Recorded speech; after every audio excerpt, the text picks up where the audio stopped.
नमस्कार दर्शकों। गृह मंत्री अमित शाह का दौर 4 और 5 का है और ये उम्मीद जताई जा रही है कि उसके बाद से सभी सियासी जमातें इलेक्शन मोड पर आ जाएंगी।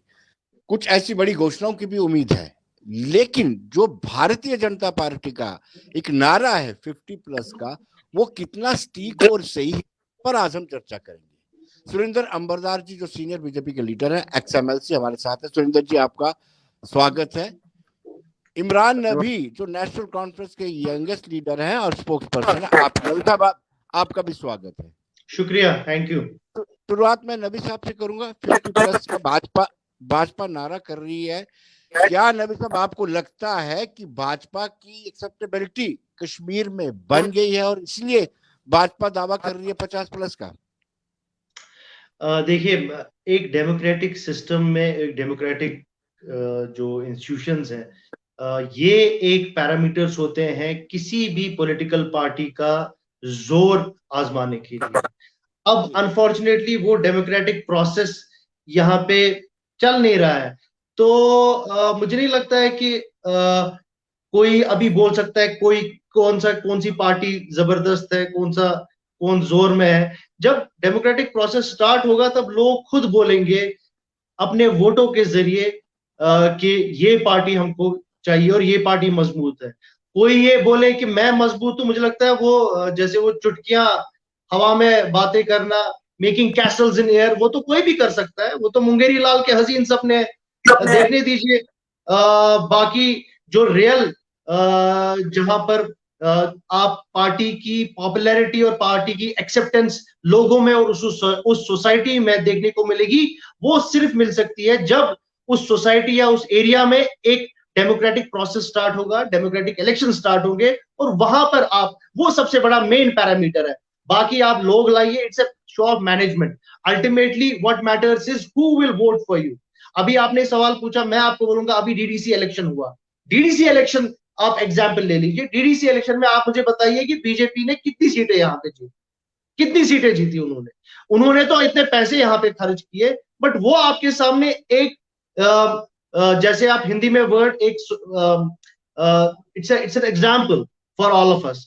वो आप देखिए, मुझे लगता है 3 से 4 सीटें यहाँ मिली हैं बीजेपी को, और कश्मीर वैली की मैं बात कर रहा हूँ।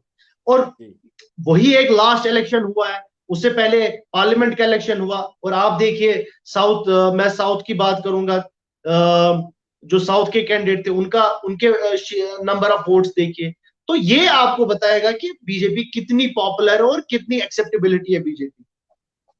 कहीं बीजेपी को ये डर तो नहीं है इलेक्शन जो है लिंगर ऑन करते जा रहे हैं? उनको लगता है कि जो हम दावे कर रहे हैं कि 50+ वो तो दिखता नजर नहीं आ रहा है, इसीलिए इलेक्शन आगे आगे किए जा रहे हैं। एब्सोल्युटली, मतलब आप वो देखिए ना, मतलब कितने 2 सालों से इलेक्शन की बातें चल रही हैं। कभी बोलते हैं डिलिमिटेशन कमीशन आ गया, अब डिलिमिटेशन कमीशन की और टाइम 1 साल बढ़ाया। अब बात हो रही है कि नवंबर में अब इलेक्टोरल रोल आएगा। अब आधे लोग बोल रहे हैं अब मार्च में, अप्रैल में इलेक्शन होगा। सो मतलब पहले तो ये बात हमको देखनी है कि बीजेपी वाले क्यों ये बोल रहे हैं। ये तो इलेक्शन कमीशन का काम है ना। मतलब आज मैं बीजेपी के स्टेटमेंट्स देख रहा हूं और बीजेपी के लीडर्स बोल रहे हैं कि इलेक्शन जी अप्रैल में होगा। Who are they? यहाँ पे तो इस कंट्री में देयर आर इंस्टीट्यूशंस। आपको समझना चाहिए जो इंस्टीट्यूशंस यहाँ पर हमारे पास है, हमको उन इंस्टीट्यूशंस पे भरोसा रखना चाहिए। यहाँ इंस्टीट्यूशन है इलेक्शन कमीशन ऑफ इंडिया। ये डिसाइड करना, ये अनाउंस करना कि किस जगह पे कब इलेक्शन होगा, ये काम है इलेक्शन ऑफ इंडिया का, ना कि किसी पॉलिटिकल पार्टी का। बट अनफॉर्चुनेटली यहाँ पे तो वो हो नहीं रहा है। यहाँ पे बीजेपी के लीडर बोल रहे हैं कि मार्च अप्रैल में इलेक्शन होगा। तो क्या ये जो है इनकी अथॉरिटी को क्वेश्चन में ला रहे हैं? जो इलेक्शन कमीशन की अथॉरिटी है उसको क्वेश्चन कर रहे हैं। Who are they to announce dates, possible dates for the forthcoming elections? ये आपको इनसे पूछना चाहिए।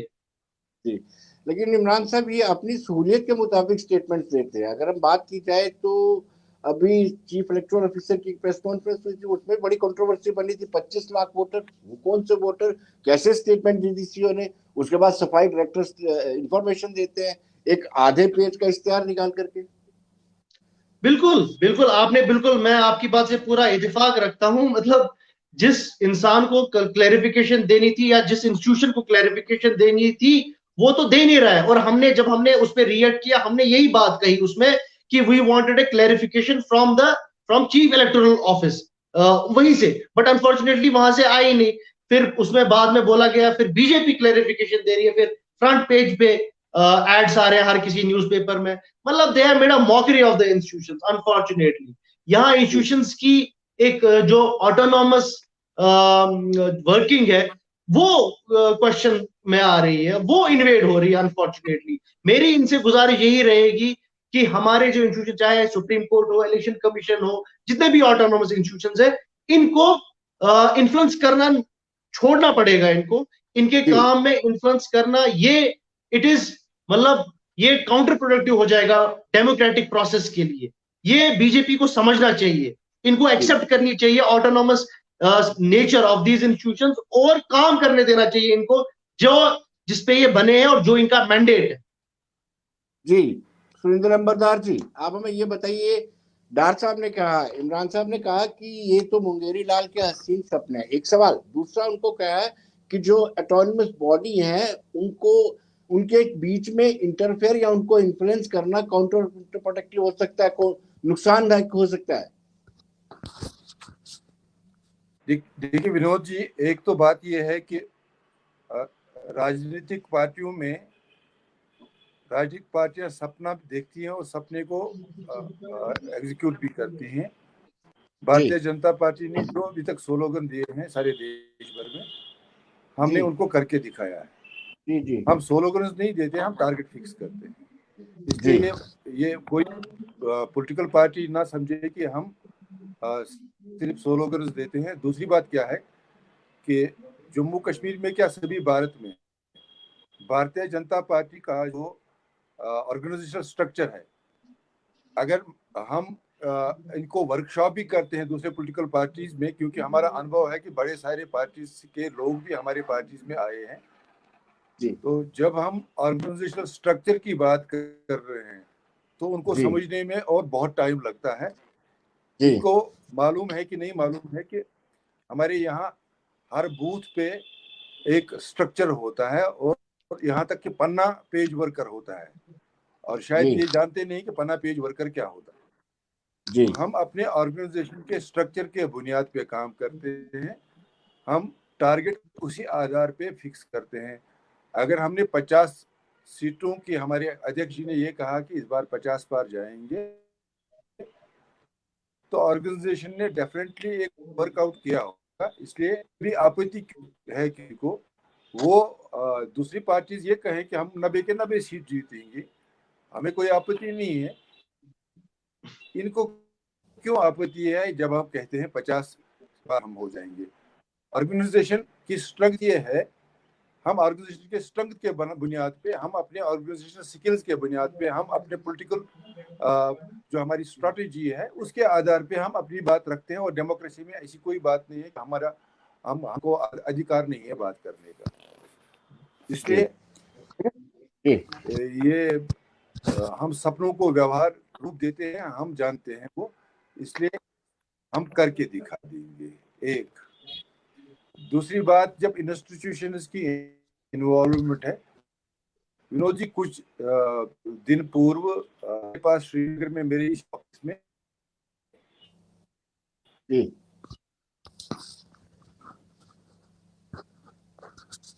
सुरेंद्र अंबरदार जी, आपकी आवाज खुलकर नहीं आ रही है। आए थे जी।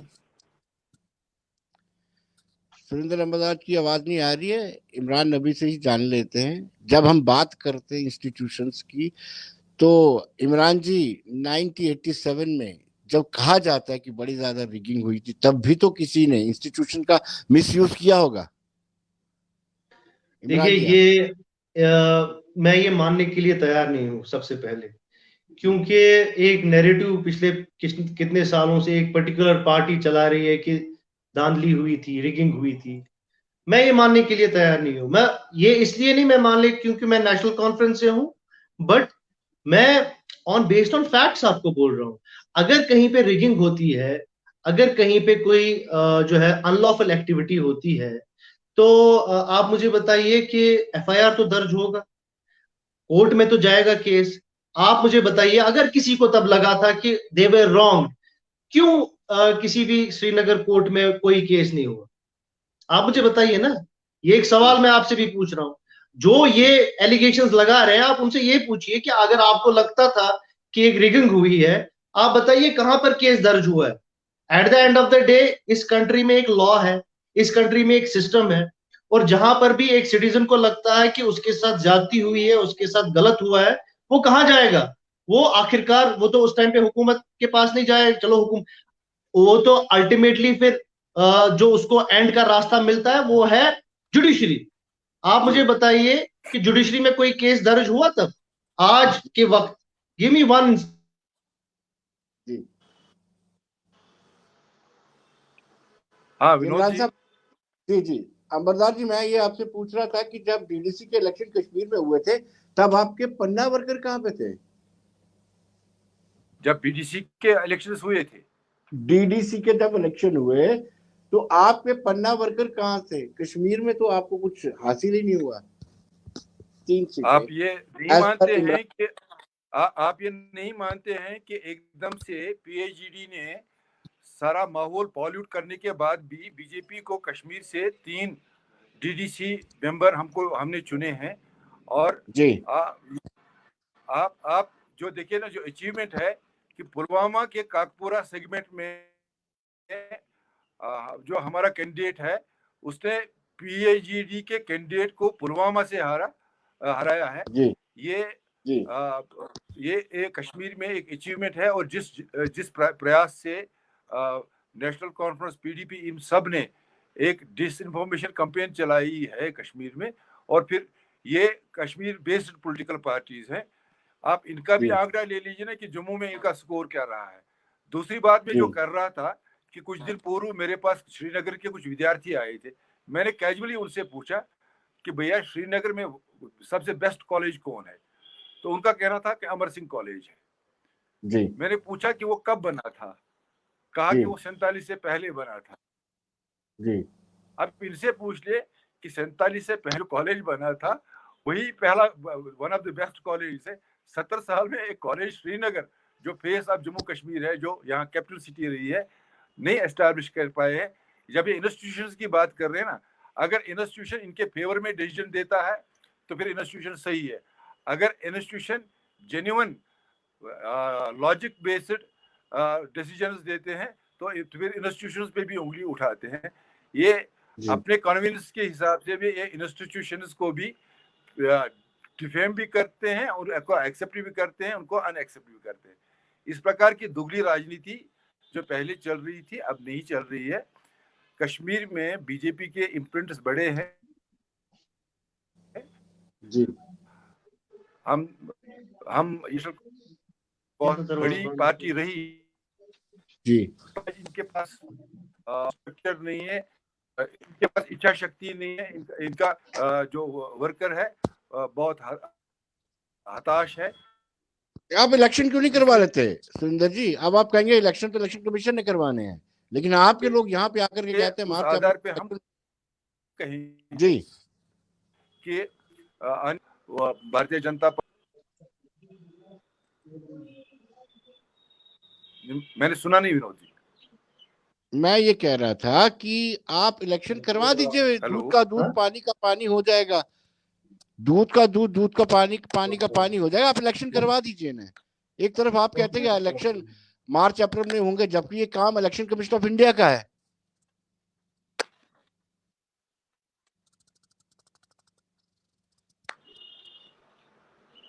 नहीं, हमारा इमरान हमारा साहब। हमारा अधिकार है कि हम जी, इलेक्शन आप जल्दी से मुझसे करें। सवाल पूछ रहे हैं।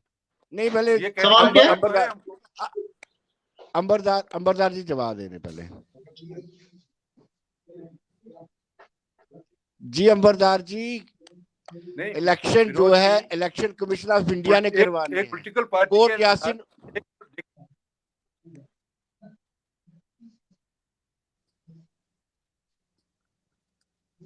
अंबरदार जी, आपकी आवाज नहीं आ पा रही है दर्शकों तक। मैं नबी साहब से बात करूंगा। नबी साहब, आप मुझे ये बताइए कि अगर यासीन मलिक को सजा होती है तो उसका श्रेय बीजेपी वाले लेते हैं, सजा कोर्ट देती है।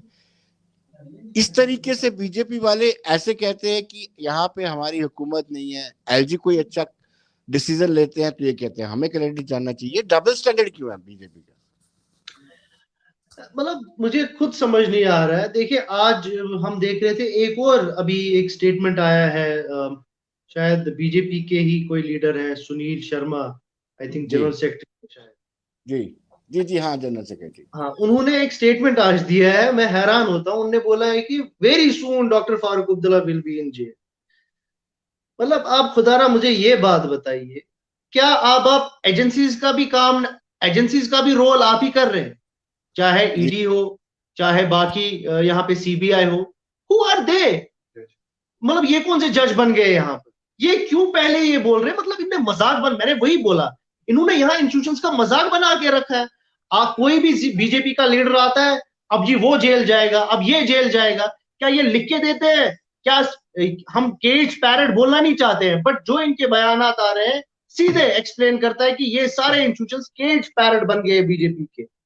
तो who are they to speak on this कि वो बंदा जेल जाएगा, ये बंदा जेल जाएगा?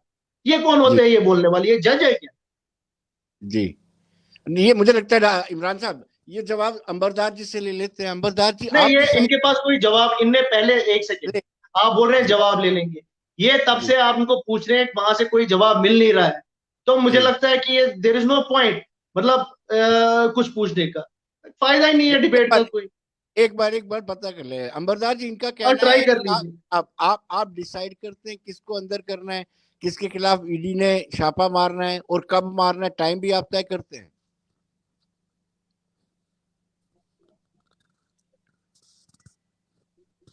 जी अंबरदार जी, आपकी आवाज निकल नहीं रही है, सवाल तीखा है।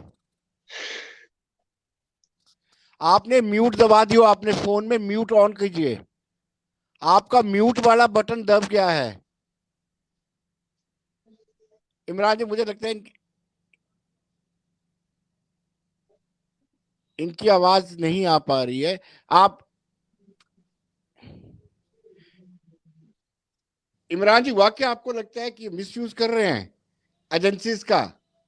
और नहीं, इनकी मतलब पार्टी इनकी ये तो कोई पार्टी में, आम आदमी। जी, इनकी पार्टी में कोई भी जाता है वो दूध से दूल्हा हो जाता है, चाहे जितना भी इसने करप्शन की हो, जो भी किया हुआ। और लोग अपने आप को बचने के लिए भी बीजेपी में शामिल हो रहे हैं। हाँ बिल्कुल, मतलब इतने सारे केसेस थे बहुत सारे लीडर्स के खिलाफ जो अपोजिट पार्टीज में, हमारे पास बहुत सारे इंस्टेंसेस हैं, और सडनली उन्होंने बीजेपी ज्वाइन किया और उनके सारे पाप धुल जाते हैं बीजेपी ज्वाइन करके, फिर उनके जी बारे में कोई पूछता भी नहीं है। तो ये जी तो कंट्री में हजारों केसेस पड़े हुए हैं हमारे पास। मैं बस इतना ही बोल रहा हूँ, मैं बोल रहा हूँ कि एक इनके पास लोगों ने इनको मतलब 303 एमपीज दिए हैं, उसका ये मतलब नहीं है कि ये they will stop upon the constitution, they will जी stop upon the autonomous bodies. उनका एक अलग मैंडेट होता है जो इनको समझना चाहिए।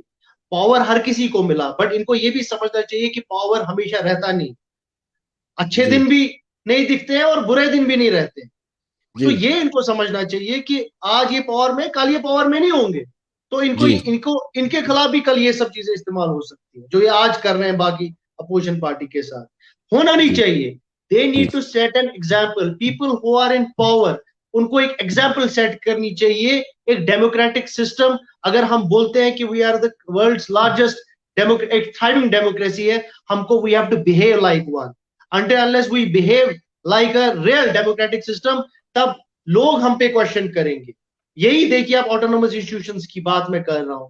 अब अभी तक ईडी या सीबीआई या किसी ने कोई बात नहीं की, बट बीजेपी का लीडर आता है और वो बयान देता है कि फलाना जी, फलाना अरेस्ट होगा, फलाना उसके घर में छापा पड़ेगा, फलाना ने ये किया। मतलब ये क्या मजाक बना के रखा है? ये तो मौकरी कर रहे हैं ये सब चीजों की।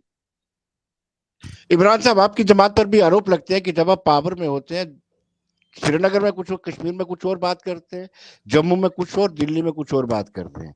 और ये आपको एक, पता है, जी जी, बोलिए, फिर मैं और जवाब। नहीं नहीं, आप कंप्लीट करिए ना पहला क्वेश्चन अपना, मैं पहला क्वेश्चन हो गया कि आप जब पावर में होते हैं तो आपसे बड़ा नेशनलिस्ट कोई नहीं होता, जैसे सत्ता से बाहर जाते हैं तो चाइना प्रेम भी आप पे जाग जाता है। जब 370 में अमेंडमेंट हुई, 35A रिपील हुआ, तब आपने कहा था कि चाइना को इंटरवेन करना चाहिए। ऐसा कभी नहीं कहा था हमने। इमीडिएटली उस पे जो वो मिस रिप्रेजेंटेशन हुई थी मीडिया में, वो हमने इमीडिएटली क्लेरिफाई किया। दूसरी बात कि हमारी, आप मुझे बताइए कहां पर हमने एक बात दिल्ली में की, एक बात जम्मू में की। आज के जमाने में आपको लगता है कि ये पॉसिबल हो सकता है? सोशल मीडिया के जमाने में आज आप कोई भी कहीं गांव में बैठ के बात करेंगे, उस बात को पता नहीं कहां कहां से खींचा जाएगा। सो ये मैं मानने के लिए तैयार नहीं हूं। हाँ, मतलब हर कोई सिस्टम परफेक्ट नहीं होता है, मैं ये मानता हूं। परफेक्ट कोई चीज नहीं है, हर किसी में कहीं ना कहीं से कुछ ना कुछ हो सकता है। बट मैं बोल रहा हूं हमको कोशिश करनी चाहिए परफेक्शन की तरफ। हमको कोशिश करनी चाहिए कि जो इंस्टीट्यूशंस ने जो मैंडेट है उस पर काम करना। लोगों ने हम पे एक एतमाद, अगर हमको वोट दिया, उन्होंने सोचा कि ये लोग हमारे लिए काम करेंगे, हमको वो सब चीजें देखनी पड़ेंगी। ये सब एक रूलिंग पार्टी की जिम्मेवारी बनती है, जिसको जो इस टाइम पे रूल कर रही है। अब आप बोलेंगे आपने जी उस टाइम पे ये किया, आपने जी ये किया, ये सही नहीं है ना। मतलब two wrongs can not make a thing right. What has happened has happened. अब आप देखिए एट प्रेजेंट क्या हो रहा है, आज क्या हो रहा है, आज लोग कहां कहां से परेशान हैं। जी, लेकिन नबी साहब सवाल ये उठता है कि पीएचडी का जब गठन किया था, एक बड़े काज के लिए किया गया था, डिफीट करने के लिए उस काज को, कि जो 370 में अमेंडमेंट हुई है, 35A रिपील हुआ है, उसको डिफीट करने की वापसी के लिए जो स्पेशल स्टेटस हमारे पास था। उसके बाद डीडीसी के इलेक्शन होते हैं, आप मिलकर के इलेक्शन लड़ते हो, लेकिन पीजीडी के सारे जो घटक दल है अपने अपने शेडो कैंडिडेट उतार देते हैं। अब ये डिसाइड करते हैं कि असेंबली में एकजुट होकर इलेक्शन लड़ेंगे, लेकिन फिर आपकी पार्टी के बड़े नेता कहते हैं कि नहीं, काज बड़ा अलग से हो सकता है, लेकिन इलेक्शन जो है हम अपने अपने लेवल पर लड़ेंगे। तो फिर कहाँ यूनिटी पीएचडी में कहाँ दिखी आपको? देखिए, सबसे पहले हमको ये समझना चाहिए कि पीएचडी का बेसिक पर्पस क्या था। पीएचडी एक इलेक्टोरल अलायंस के लिहाज से नहीं बनी है। PhD is a political amalgam of different political thoughts. ये पॉलिटिकल प्रोसेस को आगे चलाने का, और खासकर जो पीएचडी का प्राइमरी ऑब्जेक्टिव है वो है to work for restoring August 4, 2009 status को। और ये इस चीज के लिए पीएचडी बनी है। और जो डीडीसी का इलेक्शन हुआ था, ये उस टाइम पे अचानक से ऐलान हुआ, और वो उन्होंने उस टाइम पे पीएचडी कॉन्स्टिट्यूएंट्स ने डिसाइड किया कि they will fight the elections together. So मतलब सबसे पहले कि इसमें हमारा इलेक्टोरल अलायंस है ही नहीं कहीं पर। पीएचडी में इलेक्टोरल अलायंस कहीं पर नहीं है। अब डीडीसी इलेक्शन हुआ, वो अंडर एक्सट्रीम कंडीशंस हुआ, बिकॉज उस टाइम पे सिचुएशन वैसी बनी हुई थी। दूसरी बात, आगे का क्या फैसला होगा, वो हमने जो हमारी परसों पार्टी मिली थी लास्ट टाइम, हमने सारा फारूक साहब तक छोड़ा है। फाइनल डिसीजन जो है डॉक्टर फारूक अब्दुल्ला लेंगे, और चाहे उनको इलेक्शन प्रीपोल करना होगा, पोस्टपोल करना होगा, ये सब चीजें जो है तब सामने आएगी जब इलेक्शन अनाउंस होगा। पहले आप इनको बोलिए ना, आप इलेक्शन कब अनाउंस होगा? मतलब पहले तो हम अभी 4 साल होने को है, और there is no democratic system in place. यहाँ तो इस टाइम पे भी वो लोग रूल कर रहे हैं जिनको यहाँ के टोपोग्राफी के बारे में, जिनको यहाँ के मिजाज के बारे में, जिनको यहाँ की सेंटिमेंट्स या एस्पिरेशंस के बारे में कोई मालूमात ही नहीं है। अब आप देखिए, यही सेबों का मसला। इन्होंने एक वर्कआउट प्लान करना चाहिए था, स्ट्रेटजी बनानी चाहिए थी। आपको पता है कि कश्मीर में ये इस टाइम पे हार्वेस्टिंग सीजन है, आपको पता है कि इस टाइम पे आपको इंश्योर करना है कि आपको फ्री पास देना है उन जो है ट्रक्स के लिए, और ये भी पता है कि आपको कि यहाँ पर सेब की इकोनॉमी इस टाइम पे वो मुनासिब 50% से ज्यादा लोग इस टाइम पे सेब के साथ मुंसलिक है, जुड़े हुए हैं। तो ये सब चीजें गवर्नमेंट ने पहले उस पर डिस्कस किया होना चाहिए था, पहले बात की हुई नहीं चाहिए थी, बट कर नहीं रहे हैं बिकॉज इनको यहाँ के लोकल अंडरस्टैंडिंग नहीं है। और ये हमको वो बंदे रूल कर रहे हैं जो पता नहीं कहां कहां से आए। अब यहाँ के लोकल ऑफिसर्स हमारे थे, यानी आप जम्मू के थे। ब्यूरोक्रेसी पे एलिगेशन लगा रहे हैं कि बाहर से ब्यूरोक्रेट आए हैं और अपने हिसाब से जम्मू कश्मीर के चला रहे हैं, जम्मू कश्मीर के लोगों के सेंटिमेंट्स को नहीं समझ रहे, जम्मू कश्मीर की टोपोग्राफी को नहीं समझ पा रहे हैं। ये एक कारण है। बिल्कुल, मैं वही बोल रहा हूँ कि आप फॉर एग्जांपल पहले हमारा यहाँ पे लोकल ऑफिसर होता है, चाहे जम्मू से, कश्मीर से, लद्दाख, उसको पता है मोहल्ले के नाम पता है उसको पता है इस मोहल्ले में क्या प्रॉब्लम है, उसको पता है वो कौन सा मोहल्ला है, बिकॉज हम साथ रहे हैं, हमको पता है। मुझे पता है जम्मू में अंदर अंदर कौन से मोहल्ले हैं, मुझे नाम जबान पे मेरे सारे याद है। अब आप ऑफिसर को लाते हैं बाहर से, यूपी बिहार से, पहले उसको टोपोग्राफी समझनी है, उसको पहले ये समझ नहीं आता है कि मुझे यहाँ पे क्या करना है, कौन सी जगह कहाँ कौन सा इस्तेमाल करना है। ये एक बेसिक, मैं किसी के खिलाफ नहीं बोल रहा हूं, बट ये एक बेसिक सिस्टम होता है कि आप मतलब सेल्फ गवर्नमेंट की बात जब हम करते हैं, हम वो लोग करते हैं जो वहां के बाशिंदे होंगे, जिनको जी पता होगा कि इस एरिया को क्या चाहिए। तो जी ये हमको बाहर वाले तो डिसाइड नहीं करेंगे ना, मतलब खटी जी तालाब में कोई सिस्टम हमको नया करना पड़ेगा, या यहाँ लाल चौक में हमको करना।